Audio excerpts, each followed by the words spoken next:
Hello everyone, welcome to BPSC mentor. आज के इस वीडियो में हम लोग हिस्ट्री प्रैक्टिस सेट नंबर 5 को डिस्कस करेंगे। प्रैक्टिस सेट नंबर 1 से 4 तक का वीडियो अपलोड हो चुका है, जिसका लिंक आपको डिस्क्रिप्शन बॉक्स में मिल जाएगा। ये वीडियो आपके आने वाले 67वीं बीपीएससी री एग्जामिनेशन, बीएसएससी और अदर कॉम्पिटिटिव एग्जाम्स के लिए काफ़ी इंपॉर्टेंट है, तो इस वीडियो को पूरा एंड तक देखिएगा। और अगर आपको हमारा वीडियो पसंद आता है तो प्लीज़ इसे लाइक करें। अगर आप हमारे चैनल पर पहली बार विजिट कर रहे हैं तो इसे सब्सक्राइब करें और साथ ही बेल आइकन भी प्रेस कर दें, ताकि आपको हमारे आने वाले नए वीडियोस का नोटिफिकेशन मिल सके। तो आइए शुरू करते हैं आज के पहले प्रश्न से। पहला प्रश्न है, बिहार में असहयोग आंदोलन के दौरान किसने सदाकत आश्रम की स्थापना की? तो इसका सही उत्तर है ऑप्शन सी, मजहरुल हक।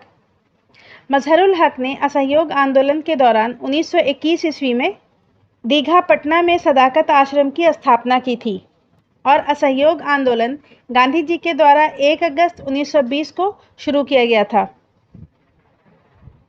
अगला प्रश्न है, भारत में करजन के प्रशासन की तुलना औरंगजेब से किसने की थी? तो इसका सही उत्तर हो जाएगा ऑप्शन डी, गोपाल कृष्ण गोखले। नरमपंथी नेता गोपाल कृष्ण गोखले ने लॉर्ड करजन की नीतियों के कारण उसके प्रशासन की तुलना औरंगजेब से की थी और गोपाल कृष्ण गोखले गांधी जी के राजनीतिक गुरु थे। तो ऑप्शन डी इसका सही उत्तर हो जाएगा। अगला प्रश्न है, सितंबर 1928 में हिंदुस्तान सोशलिस्ट रिपब्लिकन आर्मी की बैठक में बिहार के किस क्रांतिकारी ने भाग लिया? तो इसका सही उत्तर हो जाएगा ऑप्शन बी, फणींद्रनाथ घोष। सितंबर 1928 में फिरोज शाह कोटला में चंद्रशेखर आज़ाद के नेतृत्व में हिंदुस्तान सोशलिस्ट रिपब्लिकन आर्मी की बैठक हुई थी, जिसमें बिहार के फणींद्रनाथ घोष ने भाग लिया था। अगला प्रश्न है, रंपाओं के विद्रोह का नेतृत्व निम्नलिखित में से किसने किया? तो इसका सही उत्तर है ऑप्शन बी, सीताराम राजू। 1879 से 1922 के बीच आंध्र प्रदेश में हुए रंपाओं के विद्रोह का नेतृत्व सीताराम राजू के द्वारा किया गया था। ऑप्शन बी इसका सही उत्तर हो जाएगा। और रंपाओं का विद्रोह आंध्र प्रदेश में हुआ था 1879 से 1922 के बीच। और चित्तर सिंह ने रामोसी विद्रोह का नेतृत्व किया था। रंपाओं के विद्रोह का नेतृत्व सीताराम राजू ने किया था और रामोसी विद्रोह का नेतृत्व चित्तर सिंह ने किया था। अगला प्रश्न है, सर्वप्रथम किस गवर्नर जनरल ने प्रेस पर सेंसरशिप लागू किया था? तो प्रेस पर सेंसरशिप सर्वप्रथम लॉर्ड वेलेस्ली ने लागू किया था। तो ऑप्शन सी इसका सही उत्तर हो जाएगा, लॉर्ड वेलेस्ली। लॉर्ड वेलेस्ली ने 1799 ईस्वी में समाचार पत्र पर सेंसरशिप एक्ट लागू किया था, जिसके अनुसार समाचार पत्र को अपने संपादक, मुद्रक और स्वामी का नाम स्पष्ट अक्षरों में छापना पड़ता था और समाचार पत्र के प्रकाशक को प्रकाशित किए जाने वाले सभी तत्वों को सरकार के सचिव के सम्मुख पूर्व पत्रेक्षण के लिए भेजना पड़ता था। तो सेंसरशिप एक्ट लॉर्ड वेलेस्ली ने 1799 ईस्वी में लागू किया था। जॉन एडम्स ने 1823 ईस्वी में लाइसेंसिंग एक्ट लागू किया था, जिसके अनुसार बिना लाइसेंस के समाचार पत्र शुरू करना दंडनीय अपराध था। और लॉर्ड लिटन ने 1878 ईस्वी में वर्नाक्युलर प्रेस एक्ट लागू किया था। अगला प्रश्न है, नमक सत्याग्रह के दौरान चर्चित स्थल नखास पिंड निम्न में से किस राज्य में स्थित था? तो इसका सही उत्तर है ऑप्शन डी, बिहार। नमक सत्याग्रह के दौरान चर्चित स्थल नखास पिंड का संबंध पटना, बिहार से है और इस स्थान को सविनय अवज्ञा आंदोलन के दौरान नमक कानून को भंग करने के लिए चुना गया था और नखास पिंड में नमक कानून को 16 अप्रैल 1930 में भंग किया गया था। अगला प्रश्न है, निम्नलिखित में से कौन सा युग्म सुमेलित नहीं है? तो इसका सही उत्तर हो जाएगा ऑप्शन ई, उपरोक्त में से कोई नहीं। बंदी जीवन के लेखक सचिंद्रनाथ सान्याल हैं, ये सही है। इंडियन स्ट्रगल सुभाष चंद्र बोस की रचना है, ये भी सही है। इंडिया डिवाइडेड के लेखक डॉक्टर राजेंद्र प्रसाद हैं, ये सही है। और inhalation of caste B R. Ambedkar की रचना है, तो ये भी सही है। तो ऑप्शन ई इसका सही उत्तर हो जाएगा। अगला प्रश्न है, किस वर्ष बाल गंगाधर तिलक को पत्रकारिता के लिए पहली बार सजा मिली? तो इसका सही उत्तर है ऑप्शन ए, 1882 ईस्वी में। बाल गंगाधर तिलक को 1882 ईस्वी में कोल्हापुर के महाराजा के प्रति अंग्रेजों के व्यवहार की निंदा करने के कारण 4 माह की सजा हुई थी और बाल गंगाधर तिलक पहले भारतीय व्यक्ति थे जिन्हें पत्रकारिता के कारण सजा हुई थी। अगला प्रश्न है, साधारण ब्रह्म समाज की स्थापना किसने की थी? तो साधारण ब्रह्म समाज की स्थापना 1878 ईस्वी में शिवनाथ शास्त्री, आनंद मोहन बोस और द्वारकानाथ गंगोली ने की थी, जिसका उद्देश्य था जाति प्रथा, मूर्ति पूजा का विरोध और नारी मुक्ति आदि का समर्थन करना। तो ऑप्शन ई इसका सही उत्तर हो जाएगा, उपरोक्त में से एक से अधिक। साधारण ब्रह्म समाज की स्थापना शिवनाथ शास्त्री और आनंद मोहन बोस ने की थी और इनके अलावा द्वारकानाथ गांगुली भी इसमें शामिल थे। और 1866 में केशव चंद्र सेन ने ब्रह्म समाज से अलग होकर भारतीय ब्रह्म समाज की स्थापना की थी और देवेंद्रनाथ टैगोर ने राजा राम मोहन राय के पश्चात ब्रह्म समाज को नेतृत्व प्रदान की थी और ब्रह्म समाज की स्थापना राजा राम मोहन राय के द्वारा 1828 ईस्वी में कलकत्ता में की गई थी। तो ध्यान रखेंगे कि 1828 ईस्वी में ब्रह्म समाज की स्थापना राजा राम मोहन राय के द्वारा की गई थी और राजा राम मोहन राय की मृत्यु के बाद देवेंद्रनाथ टैगोर ने ब्रह्म समाज को नेतृत्व प्रदान की थी और उसके बाद 1866 ईस्वी में ब्रह्म समाज से अलग होकर केशव चंद्र सेन ने भारतीय ब्रह्म समाज की स्थापना की थी, जिसके पश्चात 1878 ईस्वी में शिवनाथ शास्त्री, आनंद मोहन बोस और द्वारकानाथ गांगुली ने साधारण ब्रह्म समाज की स्थापना की थी। अगला प्रश्न है, भारत के स्वतंत्रता संग्राम से संबंधित निम्नलिखित घटनाओं में सबसे अंत में कौन सी घटना घटित हुई? तो आइए देखते हैं। भारतीय राष्ट्रीय कांग्रेस का अमृतसर अधिवेशन। तो भारतीय राष्ट्रीय कांग्रेस का अमृतसर अधिवेशन 2 दिसंबर 1919 को हुआ था। रोलेट अधिनियम। तो रोलेट अधिनियम 19 मार्च 1919 को आया था। जलियांवाला बाग हत्याकांड। जलियांवाला बाग हत्याकांड जो हुआ था वो 13 अप्रैल 1919 को हुआ था और रोलेट सत्याग्रह जो है वो 6 अप्रैल 1919 को हुआ था। तो सबसे अंत में जो हुआ था वो हुआ था ऑप्शन ए, भारतीय राष्ट्रीय कांग्रेस का अमृतसर अधिवेशन। और भारतीय राष्ट्रीय कांग्रेस का अमृतसर अधिवेशन की अध्यक्षता मोतीलाल नेहरू ने की थी। अगला प्रश्न है, नेटिव मैरिज एक्ट द्वारा लड़कियों एवं लड़कों के विवाह की न्यूनतम आयु क्रमशः 14 एवं 18 वर्ष निर्धारित की गई थी। यह एक्ट किस वर्ष पारित हुआ? तो इसका सही उत्तर है ऑप्शन ई, उपरोक्त में से कोई नहीं। नेटिव मैरिज एक्ट जो है वो 1872 ईस्वी में लॉर्ड नॉर्थब्रुक के समय पारित हुआ था और इस एक्ट के द्वारा लड़कियों की न्यूनतम आयु 14 वर्ष और लड़कों की न्यूनतम आयु 18 वर्ष विवाह के लिए निर्धारित की गई थी। अगला प्रश्न है, किस गवर्नर जनरल के कार्यकाल में कोलकाता में एशियाटिक सोसाइटी की स्थापना की गई? तो इसका सही उत्तर हो जाएगा ऑप्शन सी, वॉरेन हेस्टिंग्स।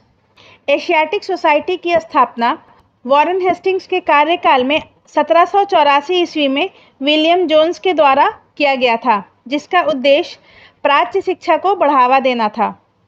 और 1773 के रेगुलेटिंग एक्ट के बाद वॉरेन हेस्टिंग को बंगाल का पहला गवर्नर जनरल बना दिया गया था और लॉर्ड विलियम बेंटिक भारत के पहले गवर्नर जनरल थे।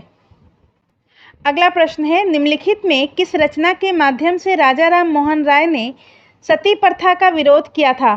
तो इसका सही उत्तर है ऑप्शन सी, संवाद कौमुदी। राजा राम मोहन राय ने 1821 ईस्वी में बंगाली में संवाद कौमुदी की रचना की थी और इन्होंने इसमें सती प्रथा का घोर विरोध किया था और इन्हीं के प्रयासों के कारण विलियम बेंटिक ने सती प्रथा को 1829 में गैरकानूनी घोषित किया था और राजा राम मोहन राय ने तोहफतुल मुआहिदीन में एकेश्वरवाद का संदेश दिया था।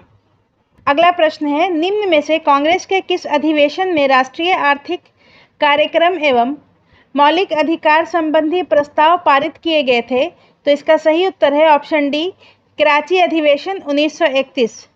1931 के कांग्रेस के कराची अधिवेशन में राष्ट्रीय आर्थिक कार्यक्रम एवं मौलिक अधिकार से संबंधित प्रस्ताव पारित किए गए थे और इस अधिवेशन की अध्यक्षता सरदार वल्लभ भाई पटेल ने की थी।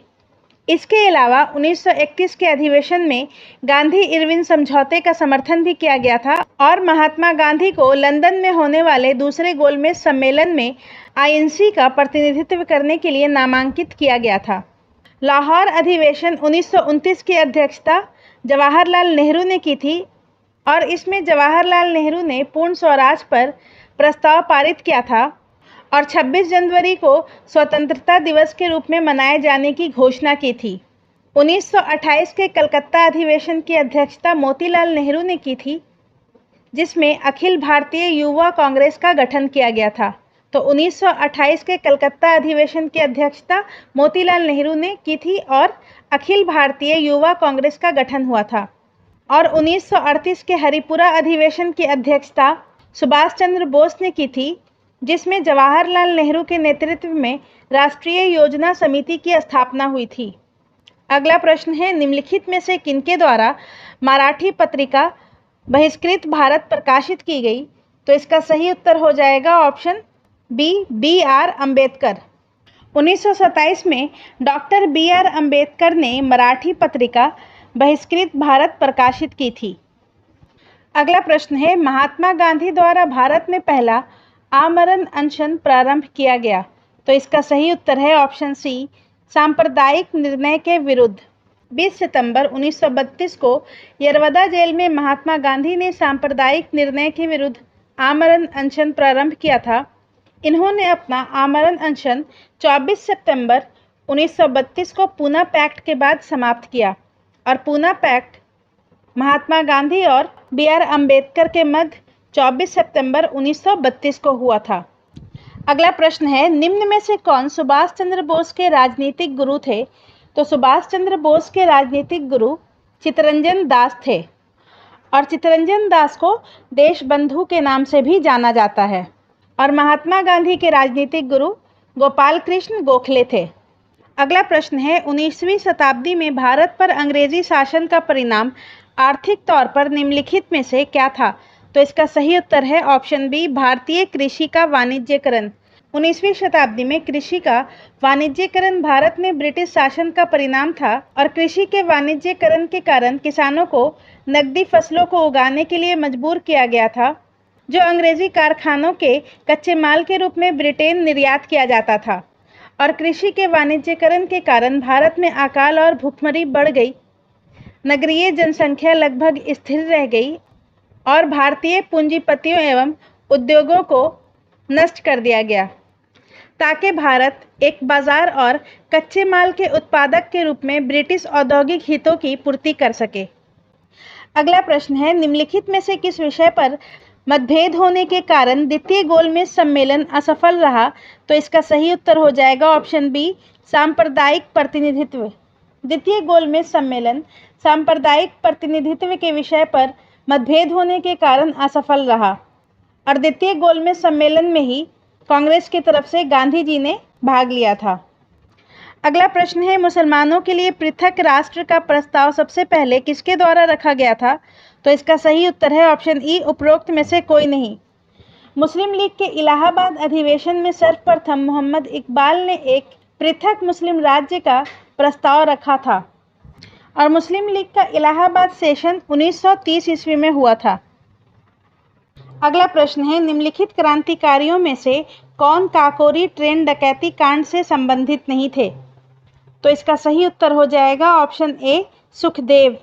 सुखदेव का संबंध लाहौर षड्यंत्र से है और इन्हें इसी केस के तहत 23 मार्च 1931 को भगत सिंह और राजगुरु के साथ फांसी दे दी गई थी, जबकि काकोरी ट्रेन डकैती में HSRA से जुड़े क्रांतिकारी रामप्रसाद बिस्मिल, अशफाकुल्ला खां, राजेंद्र लिहाड़ी एवं रोशन सिंह शामिल थे और काकोरी ट्रेन डकैती 9 अगस्त 1925 को हुआ था।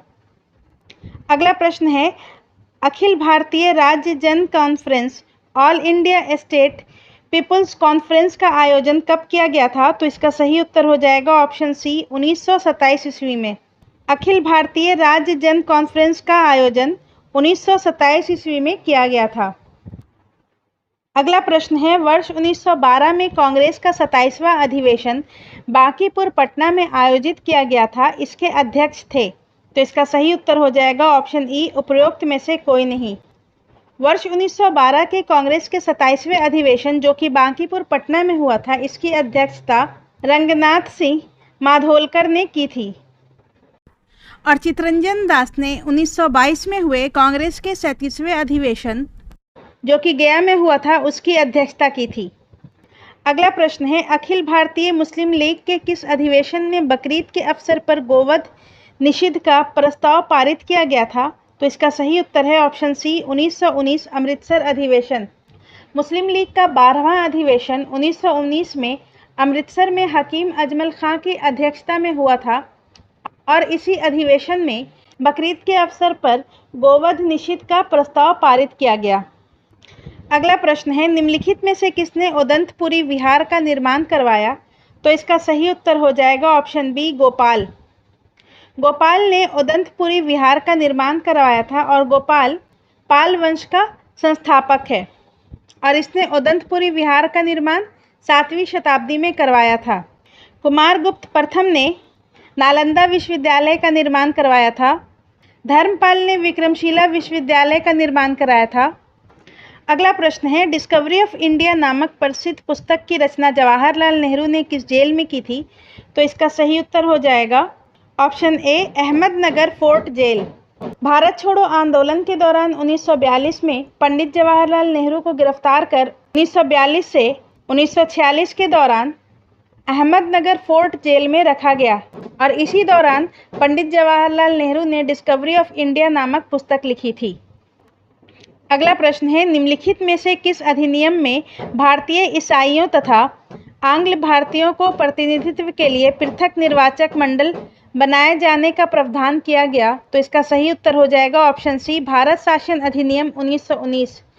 भारत शासन अधिनियम 1919 में 1909 में शुरू की गई सांप्रदायिक आधार पर निर्वाचित प्रणाली का विस्तार करते हुए इसे सिखों, भारतीय ईसाइयों, आंग्ल भारतीयों तथा यूरोपियों पर भी लागू कर दिया गया। अगला प्रश्न है, महमूद गजनवी के भारत आक्रमण का मुख्य उद्देश्य क्या था? तो इसका सही उत्तर हो जाएगा ऑप्शन सी, धन की प्राप्ति।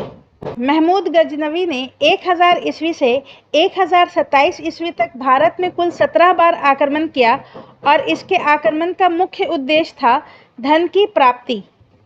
अगला प्रश्न है, निम्नलिखित में से किस स्तूप का संबंध बुद्ध के जीवन के किसी घटना से नहीं रहा है? तो इसका सही उत्तर हो जाएगा ऑप्शन डी, सांची। सांची के स्तूप का संबंध बुद्ध के जीवन के किसी घटना से नहीं रहा है। सारनाथ में गौतम बुद्ध ने पहला प्रवचन दिया था। बोधगया में गौतम बुद्ध को ज्ञान की प्राप्ति हुई थी और कुशीनारा में गौतम बुद्ध का महापरिनिर्वाण हुआ था। अगला प्रश्न है, अत्यंत सुरीले अंदाज में कुरान पढ़ने के कारण निम्न में से कौन सा शासक कुरान खां के नाम से प्रसिद्ध हुआ? तो इसका सही उत्तर हो जाएगा ऑप्शन डी, कुतुबुद्दीन ऐबक।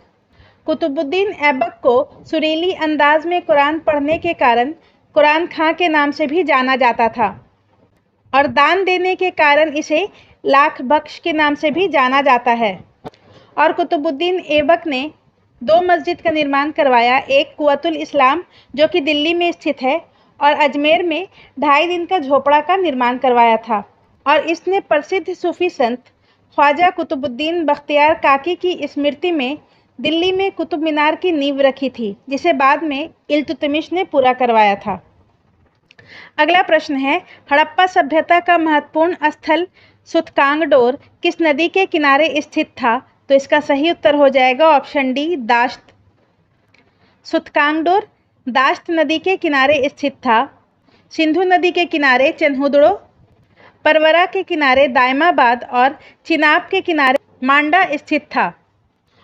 अगला प्रश्न है, सिंधु घाटी सभ्यता एवं वैदिक सभ्यता में अंतर का आधार नहीं है। तो पहला है विकसित नगरीय व्यवस्था। तो सिंधु घाटी सभ्यता एक विकसित नगरीय सभ्यता थी, जबकि वैदिक सभ्यता एक ग्रामीण सभ्यता थी। तो ये सही है। दूसरा है लोहे एवं युद्धजनक हथियारों की कमी। तो सिंधु घाटी के निवासी लोहे के जानकार नहीं थे, जबकि उत्तर वैदिक काल में वैदिक सभ्यता के निवासी लोहे की जानकारी हो चुकी थी, तो ये सही है। तीसरा है चित्रलेखीय लिपि। सिंधु घाटी सभ्यता के निवासी लेखन कला से परिचित थे और उनकी एक विशिष्ट लिपि थी जिसे अब तक पढ़ा नहीं गया है, तो ये भी सही है। उन्नत जल प्रबंधन। सिंधु घाटी सभ्यता के धौलावीरा से उन्नत जल प्रबंधन का भी साक्ष्य मिलता है, तो ये भी सही है। तो ऑप्शन ई इसका सही उत्तर हो जाएगा, उपरोक्त में से कोई नहीं। ये चारों ऑप्शन सिंधु घाटी सभ्यता और वैदिक सभ्यता के अंतर का आधार हैं। अगला प्रश्न है, दक्षिण भारत के प्रशासन में पोलीगार थे, तो इसका सही उत्तर हो जाएगा ऑप्शन ए, क्षेत्रीय प्रशासक एवं सैन्य नियंत्रक। दक्षिण भारत में पोलीगारों का स्थान उत्तर भारत के सामंतों के समान था और यह 16वीं से 18वीं शताब्दी के मध्य दक्षिण भारत में क्षेत्रीय प्रशासकों एवं सैन्य नियंत्रकों का एक वर्ग था। अगला प्रश्न है, हुमायूं द्वारा लड़े गए निम्नलिखित प्रमुख युद्धों के कालक्रम अनुसार बढ़ते क्रम में व्यवस्थित कीजिए। तो हुमायूं ने चौसा का युद्ध 1539 ईस्वी में लड़ा था, देवरा का युद्ध 1532 ईस्वी में लड़ा था, कन्नौज का युद्ध 1540 ईस्वी में लड़ा था और सरहिंद का युद्ध 1555 ईस्वी में लड़ा था। तो इसका सही उत्तर हो जाएगा ऑप्शन ए 2, 1, 3, 4। सबसे पहले देवरा का युद्ध, उसके बाद चौसा का युद्ध, उसके बाद कन्नौज का युद्ध और सबसे अंत में सरहिंद का युद्ध। और सरहिंद के युद्ध के बाद हुमायूं ने पुनः भारत में मुगल सत्ता स्थापित की थी। अगला प्रश्न है, अकबर का दीन-ए इलाही धर्म एकेश्वरवाद पर आधारित था, अकबर ने इसकी शुरुआत की, तो इसका सही उत्तर हो जाएगा ऑप्शन ई, उपरोक्त में से कोई नहीं। अकबर का दीन-ए इलाही धर्म एकेश्वरवाद पर आधारित था और अकबर ने इसकी शुरुआत 1582 ईस्वी में की थी और अकबर ने 1579 ईस्वी में मजहर की घोषणा की थी। अगला प्रश्न है, जूनागढ़ अभिलेख में निम्न में से किस शासक के संदर्भ में विवरण मिलता है? तो जूनागढ़ अभिलेख में रुद्रदामन, चंद्रगुप्त मौर्य, स्कंदगुप्त और अशोक, इन चारों का वर्णन मिलता है, तो ऑप्शन ई इसका सही उत्तर हो जाएगा, उपरोक्त में से एक से अधिक। और जूनागढ़ के अभिलेख में सौराष्ट्र में स्थित सुदर्शन झील का इतिहास प्राप्त होता है। अगला प्रश्न है, देवी चंद्रगुप्तम किसकी प्रसिद्ध रचना है? तो इसका सही उत्तर हो जाएगा ऑप्शन सी, विशाखदत्त। देवी चंद्रगुप्तम विशाखदत्त की प्रसिद्ध रचना है और इसमें रामगुप्त एवं चंद्रगुप्त के बारे में वर्णन मिलता है। शूद्रक की प्रसिद्ध रचना मृच्छकटिकम है। भव्यभूति एक प्रसिद्ध संस्कृत नाटककार थे।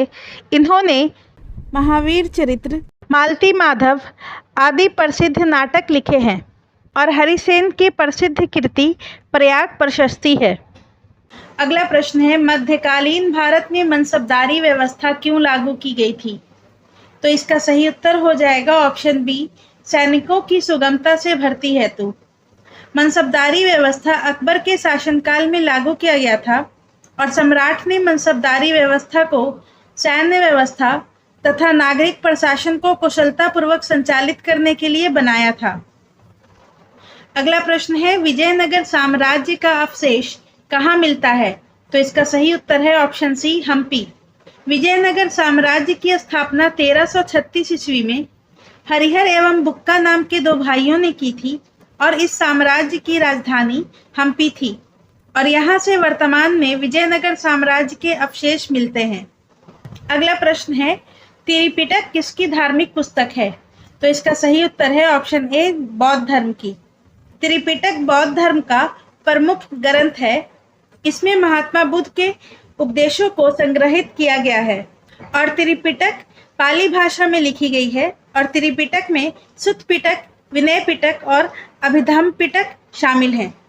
तो आज की वीडियो में बस इतना ही। अगले वीडियो में हम लोग हिस्ट्री के प्रैक्टिस सेट नंबर 6 को डिस्कस करेंगे। धन्यवाद।